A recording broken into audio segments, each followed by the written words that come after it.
Hello and welcome to Hope After Hidden Pornography. If you found your way here, there's a good chance something in your marriage has already shifted. Perhaps you've discovered pornography recently and everything still feels disorienting. Perhaps it's happened months ago or even years, and yet something inside you still feels unsettled, like the ground never quite returned to solid. Before we go anywhere practical, before we talk about stages or steps or next decisions, I want to slow this down. This episode is not here to tell you what to do, and it's not here to push you towards forgiveness or confrontation or clarity, and it certainly isn't here to rush you into certainty. It's here for orientation. Because when pornography enters a marriage, everything suddenly feels urgent, loud, pressured, and healing doesn't begin in urgency. It begins in steadiness. And if you're from a Christian background, I want to say something gently but clearly at the outset. Slowing down is not a lack of faith. Telling truth is not rebellion. Protecting emotional safety is not unspiritual. Scripture speaks of walking in the light, of truth setting us free, of hearts that are not driven by fear. None of that language is frantic. It's grounded. It is ordered. It is safe.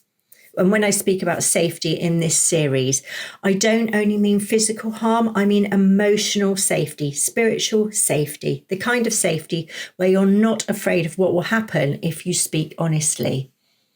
We didn't understand that at the beginning, my husband and I. We thought the solution was urgency. It wasn't. There's something else I want to say here, and I've asked Jez to speak into this moment for a minute, not to lead, but because some of you listening may already feel overwhelmed. Jez, would you say what you wish someone had said to you at the very start? Yeah, I wish that someone had said to me that there is hope, things are going to be okay. We would be able to work through this together, as our marriage was so important to me. That's really important, Jez, because what we need to remember is you don't have to fix your marriage today. You do not have to decide whether you're staying or leaving or you're having a break. You do not have to perform strength today. Listening here is enough. And for those of you who don't know us, we're Jo and Jez. We've been married for over 20 years. We've been together for over 25. Pornography entered our marriage over a decade ago, and I say that plainly, not dramatically. It fractured trust, it altered intimacy, it changed the emotional atmosphere of our home in ways we didn't initially understand. And for a long time, we didn't even have the language for what had happened. We had lots of pain, we had lots of confusion, there was loads of silence, but we didn't yet have clarity.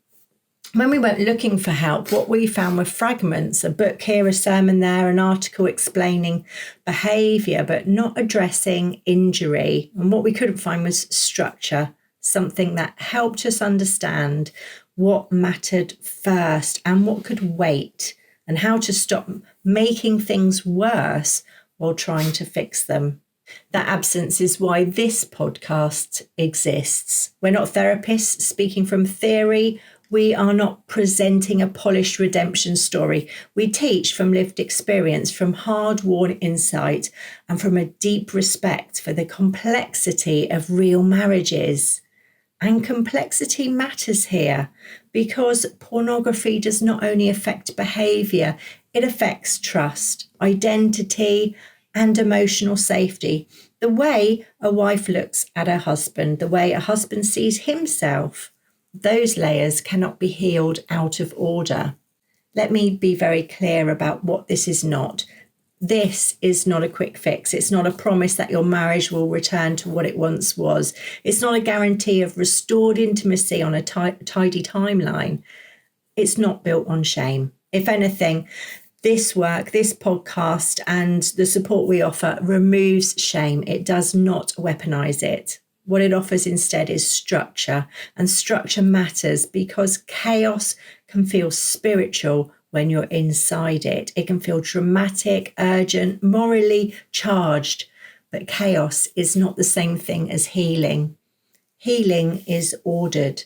And this podcast is trauma aware. It's honest and it's grounded in reality. It's designed to protect women from being rushed or silenced, and it's to call men into responsibility that is real rather than performative, and to honour marriage without pretending it's untouched. One of the things we wish someone had said to us early on was, here is what matters now, and here is what can wait. So the work unfolds in stages, not because recovery is mechanical, but because human beings stabilise in layers. It begins with the immediate aftermath, the shock, the disorientation, the question of what just happened and whether the bleeding can stop. Then it moves towards stabilising the ground, boundaries, accountability, containment, not as punishment, but as a way of reducing chaos. Only then do we name the wound properly, because betrayal trauma needs language before it can soften.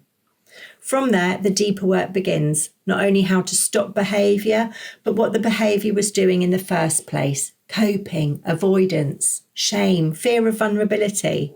And only after that individual work do we talk about rebuilding trust, not forcing it, not performing it, but understanding what repair actually requires. The final stage is not perfection, it's steadiness, living differently together. You do not move forward simply because time has passed. You move forward when the ground feels stable. There's no racing here. So this is for marriages where pornography has impacted the relationship and honesty is being chosen, even imperfectly. It's especially designed to protect women from being hurried into forgiveness or intimacy before safety exists, and it does not function where secrecy continues unchecked. Truth does not have to be perfect, but it does have to be chosen.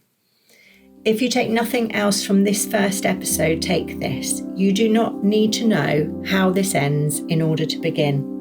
Healing does not start with certainty, it starts with honesty and one next step.